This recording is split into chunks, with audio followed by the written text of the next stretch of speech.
Ok, bonjour à tous.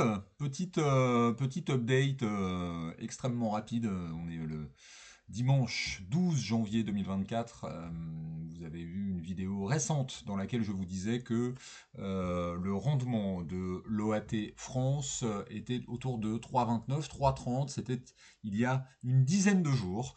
Et je vous disais attention, non seulement les taux de crédit immobilier ne vont pas baisser, ne vont pas continuer à baisser comme les professionnels de l'immobilier apprécient et aiment de nous le raconter, mais ils vont plutôt monter.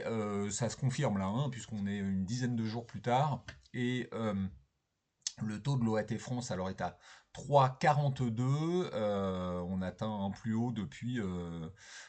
Alors on a atteint ce niveau-là il y a un petit peu plus d'un an et demi, donc septembre-octobre 2023.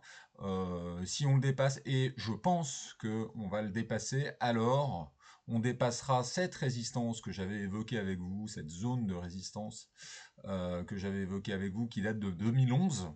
Et alors pour le coup, il nous faut revenir sur une période encore antérieure. Donc là, vous voyez, je prends encore du champ. Donc là, on est sur un graphique d'une quarantaine d'années, toujours sur nos amis d'investing qui nous permettent d'avoir de la visibilité. Et alors là, bah, vous voyez, la voie est ouverte. Alors, si on dépassait les 3,42, on pourrait aller vers un petit 4,5, un petit 4,80. Ce serait pas mal.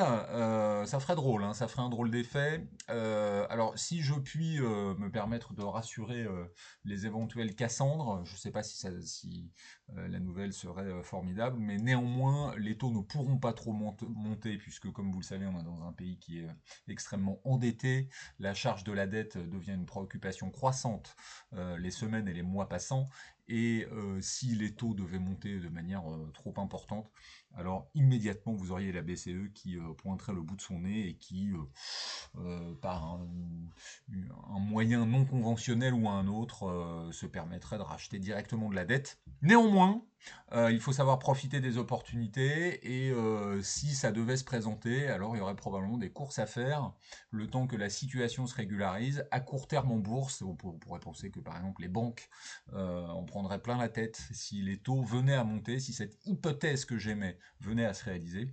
Et puis à moyen terme, on aurait une grosse montée des taux de crédit immobilier à nouveau. Et alors là, vous auriez les prix qui en prendraient à nouveau plein la tête. On va voir si ça se réalise. En tout cas, quoi qu'il en soit, il faut rester vigilant, je pense. Bisous à tous.